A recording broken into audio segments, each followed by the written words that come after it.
Hello guys, நான் உங்கள் anime man. பொதுவாக ஒரு அனிமே எடுத்துக்கிட்டா அந்த அனிமேவுடைய ஃபைனல் வில்லனுங்கிறவர் ரொம்ப ரொம்ப முக்கியமான ஒரு கேரக்டராக இருப்பார்.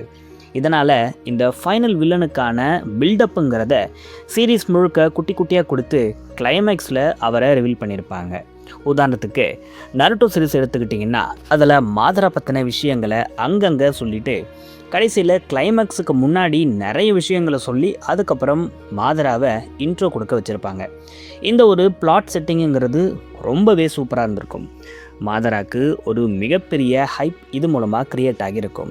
இப்படி நருட்டோ மட்டும் இல்லை, ஏகப்பட்ட ஷோனின் மாங்காவை எடுத்துக்கிட்டாலும் வில்லனுக்கான இந்த ஒரு செட்டிங்குங்கிறது ரொம்பவே சூப்பராக இருக்கும். அதே மாதிரி தான் இப்போது ஒன் பீஸ்லேயும் பண்ணியிருந்தாங்க. ஈமோவை பற்றி நிறைய விஷயங்கள் சொல்லிவிட்டு இப்போது மாங்காவில் தான் ஈமோவை ரிவீலே பண்ணியிருக்காங்க. அது ரொம்பவே ஃபேன்ஸ் கிட்ட பயங்கரமாக பேசப்பட்டுச்சு. ஏன்னா ஈமோங்கிற கேரக்டர் யாருன்னே சொல்லாமலே அந்த கேரக்டருக்கான பில்டப்புங்கிறது ரொம்ப பயங்கரமாக இருந்ததால் இந்த கேரக்டர் யாராக இருக்கும், இது எவ்வளோ பவர்ஃபுல்லாக இருக்கும்னு ஒரு பயங்கரமான ஆர்வத்தை ஃபேன்ஸ்க்கு மத்தியில் தூண்ட வச்சுருப்பாங்க. ஸோ இப்படி நருட்டோ ஒன் பீஸ் எல்லாம் சூப்பராக புல் ஆஃப் பண்ண ஒரு விஷயத்தை டிராகன் பால் சீரீஸில் நம்மளால் பார்க்கவே முடியல. ஆமாம், டிராகன் பால் சீரீஸுடைய ஃபைனல் வில்லன் யாருன்னு கேட்டால் யாராலையுமே கரெக்டாக சொல்ல முடியாது. ஏன்னா யாராலையுமே இந்த சீரீஸில் இவர் தான் ஃபைனல் வில்லனாக வருவாருன்னு சொல்லவே முடியாது. அந்தளவுக்கு தான் டோரியாமா இந்த கதையை எழுதியிருக்காரு. ஸோ இதுபடி பார்க்கும்போது யார் வேணால் ஒரு ஃபைனல் வில்லனாக வரலாம், யார் வேணால் ஒரு பிக் பேடாக மாறலாங்கிற மாதிரி தான் டோரியாமாவுடைய ரைட்டிங்கே இருக்குது. பட் இன்றைக்கான வீடியோவில் இந்த டிராகன் பால் சீரீஸில் யார் ஃபைனல் வில்லனாக இருப்பா, அவங்கள யார் டிஃபீட் பண்ணுவாங்கிற இந்த ஒரு விஷயத்தை பற்றி தான் பார்க்க போகிறோம். அதுக்கு முன்னாடி நம்ம சேனலுக்கு சப்ஸ்கிரைப் பண்ணிவிட்டு அப்படியே அந்த லைக் பட்டனையும் தட்டி விட்டுருங்க. நம்மளுடைய பேக்கப் சேனலும் இருக்குது, மறக்காமல் அதுக்கும் சப்ஸ்கிரைப் பண்ணி வச்சுக்கோங்க. லிங்க் டிஸ்கிரிப்ஷனில் இருக்குது. டிராகன் பால் சீரீஸை பொறுத்த வரைக்கும் ஒவ்வொரு ஆர்க்குக்கும் ஒவ்வொரு வில்லனை காட்டியிருப்பாங்க. இது டிராகன் பால் சீரீஸில் மட்டும் கிடையாது, மற்ற அனிமே மாங்காவில் கூட இப்படி தான். ஒவ்வொரு ஆர்க்குக்கு ஒவ்வொரு வில்லன் இருப்பாங்க. இவங்க தான் என்னமோ உலகத்திலேயே மிகப்பெரிய வில்லனுங்கிற மாதிரியெல்லாம் நமக்கு காட்டியிருப்பாங்க. அந்த ஆர்க் ஓவரான உடனே அந்த வில்லனை தூக்கி ஓரமாக போட்டுருவாங்க. இப்படி பல அனிமேல பண்ணியிருப்பாங்க. இதில் டிராகன் பாலும் விதிவிலக்கு இல்லை. இதில் முதல்ல ஃப்ரீஸாவை தான் ஒரு பெரிய வில்லன் பிக் பேடுங்கிற மாதிரி காட்டியிருப்பாங்க. அதுக்கப்புறம் ஃப்ரீஸாலாம் ஒன்றுமே இல்லை, செல் தான் இங்கே எல்லாமேங்கிற மாதிரி காட்டியிருப்பாங்க. அதுக்கப்புறம் பூதாங்க எல்லாமே, செல்லெல்லாம் ஒரு ஆளே கிடையாதுங்கிற மாதிரி சொல்லியிருப்பாங்க. அதுக்கப்புறம் இந்த டெம்ப்ளேட்டுங்கிறது ரொம்பவே பழசாகிட்டதால் இவங்கெல்லாம் சாதாரணமான ஆட்கள், காட் ஆஃப் டிஸ்ட்ரக்ஷனே ஒரு பெரிய வில்லன் தான் அப்படின்னு சொல்லிட்டு பீரஸை இன்ட்ரடியூஸ் பண்ணியிருப்பாங்க. அதுக்கப்புறம் பீரஸ் நல்லவர் தாங்கிற மாதிரி காட்டிட்டு ஜாமசுவை நமக்கு காட்டியிருப்பாங்க. இவர் ரொம்ப மோசமானவங்கிற மாதிரி சொல்லியிருப்பாங்க. அந்த டைமில் தான் கரெக்டாக டோர்னமெண்ட் ஆஃப் பவர் ஆர்க்கு வரும்போது ஜீரன் தான் இருக்கிறதுலையே பெரிய ஆள். அவருடைய பவர்ஸ் எந்த அளவுக்கு இருக்கும் தெரியுமா, கிட்டத்தட்ட பீரஸ் அளவுக்கு அவருக்கு பவர்ஸ் இருக்குது அப்படிங்கிற மாதிரியெல்லாம் சொல்லி ஜீரனுக்கு பயங்கரமான ஒரு ஹைப்பை கொடுத்துருப்பாங்க. அதுக்கப்புறம் இதை நீங்கள் பார்த்துருக்க மாட்டீங்க, பட் மாங்காவில் என்ன சொல்ல ஆரம்பிச்சிட்டாங்கன்னா, மோரோ தாங்க இருக்கிறதுலே பெரிய ஆள், அவர் நினச்சா ஒரு பிளானட்டையே அப்படியே விழுங்கிடுவார் அப்படிங்கிற மாதிரியெல்லாம் சொல்லியிருப்பாங்க. மோரோவை கடைசியில் டம்மி பண்ண உடனே கேஸ் யாருன்னு தெரியுமா, அவரை பற்றி தெரிஞ்சால் மோரோவெல்லாம் நீங்கள் பேசவே மாட்டீங்கிற மாதிரி கேஸுக்கான ஒரு ஹைப்பை கொடுத்துட்ருப்பாங்க. இப்படி கேஸை பெரிய ஆளாக காட்டிக்கிட்டே இருக்கும்போது கடைசியாக பிளாக் ஃப்ரீஸாவை ஒரு இன்ட்ரோவை கொடுக்க வச்சு இவர் கோகுவையும் வெஜிட்டாவையும் அடித்து துவம்சம் பண்ணுற மாதிரி காட்டி இவங்க எல்லாரையும் விட பெரிய வில்லனே இந்த பிளாக் ஃப்ரீஸா தானே சொல்லி அந்த மாங்காவை அன்னைக்கு மூடி வச்சாங்க. இன்றைக்கி வரைக்கும் திறக்கலை. இப்படி பயங்கரமாக ஒருத்தருக்கு மேலே ஒருத்தரை ஒரு பெரிய வில்லனாக டிராகன் பால் சீரீஸில் காட்டிக்கிட்டே தான் இருந்தாங்க. இப்போ கடைசியாக அது பிளாக் ஃப்ரீஸாவில் முடிச்சிருக்காங்க. இதனால் பிளாக் ஃப்ரீஸா தான் ஒரு மிகப்பெரிய வில்லனாக இருப்பாரா, ஒரு ஃபைனல் வில்லன் ரேஞ்சுக்கு பிளாக் ஃப்ரீஸா தான் மாறுவாரா அப்படிங்கிற ஒரு கேள்வி இருக்குது. அதனால் நம்ம முதல்ல பிளாக் ஃப்ரீஸா இந்த சீரீஸ்க்கு வில்லனாக மாறுவாரா இல்லையாங்கிறத பற்றியே பார்த்துருவோம். பிளாக் ஃப்ரீஸா எப்படி இந்த ஒரு ஃபார்மை எடுத்தாருன்னா, கோகு வெஜிட்டா கிட்ட சம்மடி வாங்கினதுக்கப்புறம் இவர் சைலண்ட்டாக ட்ரைனிங் எடுக்க போயிருப்பார். ஹைப்பர்பாலிக் சாம்பர் மாதிரியே இருக்கக்கூடிய ஒரு இடத்துல போய் இவர் பயங்கரமாக ட்ரைனிங் எடுத்திருப்பார். அப்படி ட்ரைனிங் எடுத்ததுடைய விளைவாக தான் இவர் இந்த பிளாக் ஃபார்மை அவாய்ட் பண்ணி இருக்கிறதா மாங்காவில் சொல்லியிருக்காங்க. ஆனாலும் இவர் மோர்ட்டலாக தான் இருக்கார். இவர் இம்மோர்ட்டலாக ஆன மாதிரி எல்லாம் சீரீஸில் எங்கேயுமே சொல்லப்படலை. ஆனால் இவர்கிட்ட ஒரு பிக்கஸ்ட் ஃபீட் இருக்குது. ஆமாம், ஸ்டெப் பை ஸ்டெப்பாக பவர்ஃபுல்லாக மாறி இன்றைக்கி செம்ம பவர்ஃபுல்லாக இருக்கிற கேரக்டர்னு பேர் எடுத்த அல்ட்ரா இன்ஸ்டிங் கோகுவையும், வீரஸ்கிட்டையே பயங்கரமாக ட்ரைனிங் எடுத்த ஒரு கேரக்டரு அப்படிங்கிற மாதிரி சொல்லப்பட்ட வெஜிட்டாங்கிற இந்த ஒரு கேரக்டரையும் அட் அ டைமில் ஒன் ஷாட் பண்ண ஒரு ஃபீட்டுங்கிறது இப்போது ஃப்ரீஸா கிட்ட இருக்குது. இப்படி ஒரு பயங்கரமான ஐப்பை இவருக்கு கொடுத்ததின் காரணம் இவரை ஃபைனல் வில்லனாக மாற்றுறதுக்காகவான்னு கேட்டால் எனக்கு என்னவோ அது டவுட்டு தான்னு தோணுது. இதை பற்றி நான் டீட்டெயில்டாக எக்ஸ்பிளைன் பண்ணுறதுக்கு முன்னாடி ஃப்ரீஸாவுடைய மோட்டிவ் என்னன்னு பார்த்துருவோம். ஏன்னா ஒருத்தருடைய மோட்டிவ் தெரிஞ்சாதான் அவங்க ஃபைனல் வில்லனாக இருப்பாங்களா இல்லையானே சொல்ல முடியும். ஃப்ரீஸாவுடைய மோட்டிவ் என்னென்னா, இந்த யூனிவர்ஸ் ஃபுல்லாக ரூல் பண்ணணும், அதுக்கப்புறம் இந்த சேயன்ஸ் மேலே ஒரு பயங்கரமான ரிவெஞ்சை எடுக்கணும். இதை தாண்டி காட் ஆஃப் டிஸ்ட்ரக்ஷனாக மாறுறதுக்கு இவர் ஆசைப்படுற மாதிரி அங்கங்கே சின்ன சின்ன ஹிண்ட்டை கொடுத்துருப்பாங்க. பட் இதை தாண்டி ஃப்ரீஸாக்கு வேறு பெரிய ட்ரீம் ஒன்றும் கிடையாது. ஆனால் ஃப்ரீஸா காட் ஆஃப் டிஸ்ட்ரக்ஷனாக மாறணும்னா அவர் இந்த ஏஞ்சல்ஸ் ஜெனோக்கான சிஸ்டமுக்கு கீழே வரணும். அப்படி வந்தால் மட்டும்தான் இவர் காட் ஆஃப் டிஸ்ட்ரக்ஷனாக மாற முடியும்.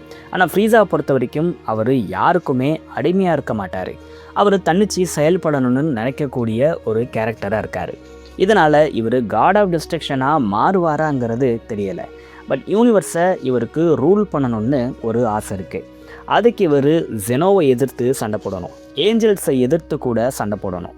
இது எல்லாத்தையும் பண்ணக்கூடிய ஒரு பவர்ஸை இவருடைய பிளாக் ஃபார்ம் இவருக்கு கொடுத்துருக்கான்னு கேட்டால் அதுதான் இல்லை. இதனால் ஃப்ரீஸா மோஸ்ட் ப்ராபபிளி ஜெனோக்கு அகெயின்ஸ்டாகவும் கிராண்ட் ப்ரீஸ்ட்டுக்கு அகெயின்ஸ்டாகவும் போகமாட்டாருன்னு தான் எனக்கு தோணுது. அதனால் நம்ம ஃபைனல் வில்லன் பட்டியலில் கண்டிப்பாக ஃப்ரீஸா இருக்க மாட்டார். இவரும் ஒரு ஆர்க்குக்கான வில்லனாக இருக்கிறதுக்கு தான் அதிக வாய்ப்பு இருக்குது. இவரை இந்த ஆர்க்கோடையே முடிச்சுட்டு அதுக்கப்புறம் வேறு கதையை நகர்த்துறதுக்கு தான் அதிக சான்ஸ் இருக்குது.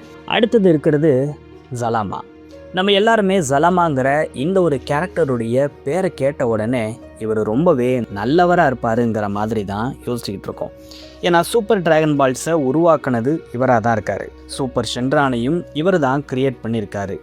ஜெனோவுடைய டூயிங்ஸை அன்டூ பண்ணக்கூடிய ஒரே கேரக்டராகவும் இவர் தான் இருக்கார். இது எல்லாத்தையும் வச்சு இந்த ஜலாமா ஒரு நல்ல கேரக்டராக இருப்பார் போலேங்கிற மாதிரி நம்ம எல்லாருமே யோசிச்சுட்ருப்போம். ஆனால் ஒருவேளை இந்த ஜலாமா ஒரு நல்ல கேரக்டராக இல்லாமல் ஒரு ஈவில் கேரக்டராக இருந்தால் எப்படி இருக்குங்கிற மாதிரி தான் யோசிக்க தோணுது. ஏன்னா எல்லா மாங்காக்காவும் நம்மளை ஒன்று யோசிக்க வச்சுட்டு கடைசியில் அவங்க வேற ஒரு ட்விஸ்ட்டை கொடுக்கறதில்ல ரொம்பவே முக்கியமாக இருப்பாங்க.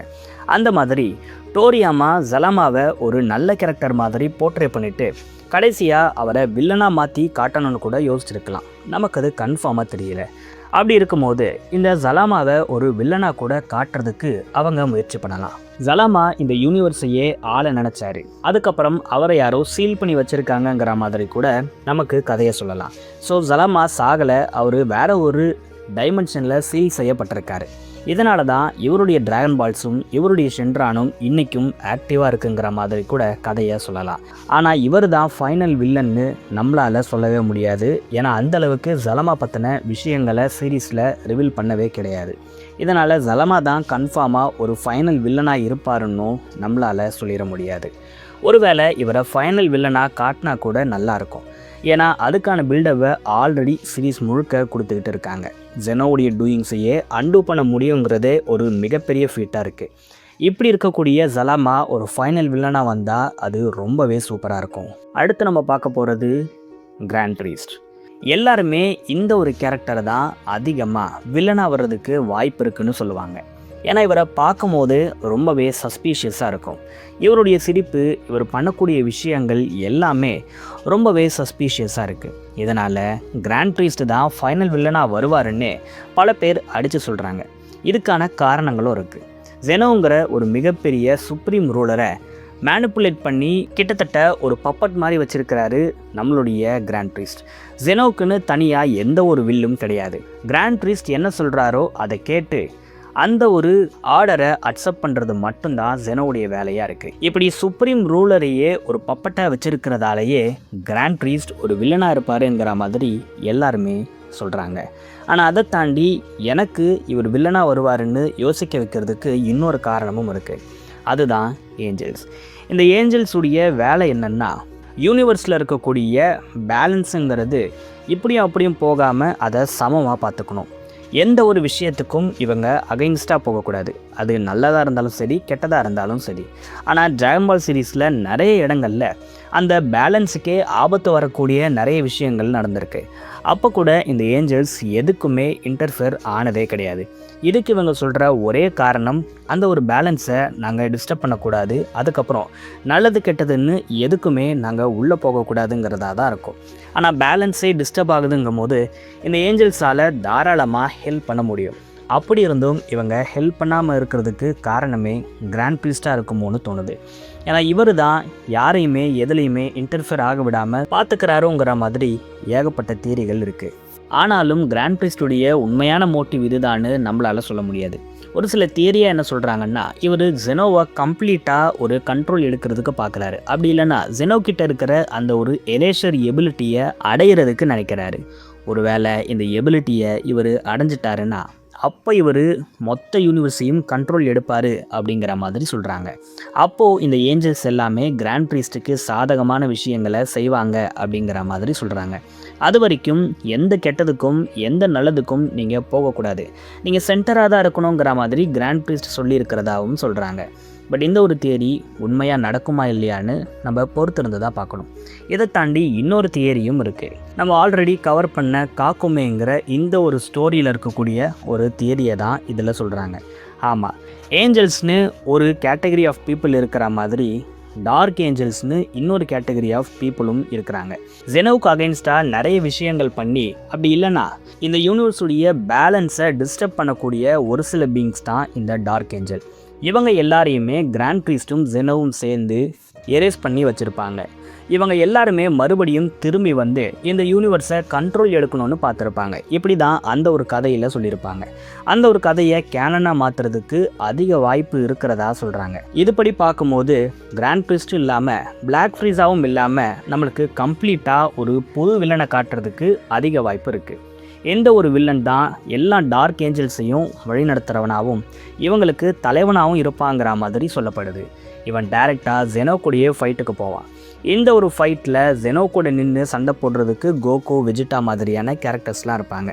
இவங்களுக்கு அகெயின்ஸ்டாக இந்த டார்க் ஏஞ்சல்ஸ் இருப்பாங்கங்கிற மாதிரி சொல்கிறாங்க. இந்த ஒரு கதையும் நடக்கிறதுக்கு அதிக வாய்ப்பு இருக்குது. ஃபேன் ஃபிக்ஷன் மாங்காஸில் இருக்கக்கூடிய கேரக்டர்ஸ் எல்லாம் டிராகன் பால் சீரீஸில் இதுக்கு முன்னாடி கொண்டு வந்திருக்காங்க. அதனால் இந்த ஒரு கதை ரொம்பவே சூப்பராக இருக்கிறதால ஃபைனல் வில்லனாக இந்த ஒரு கேரக்டரையே கூட கொண்டு வரலாம். அப்படி கொண்டு வந்தாங்கன்னா எப்படி இருக்கும்? நான் சொன்ன இந்த 3 பேரில் யார் ஃபைனல் வில்லனாக வந்தால் நல்லா இருக்குங்கிற உங்களுடைய தாட்ஸை மறக்காமல் கமெண்ட்ஸில் சொல்லுங்கள். நான் உங்களை வேறு வீடியோவில் சந்திக்கிறேன்.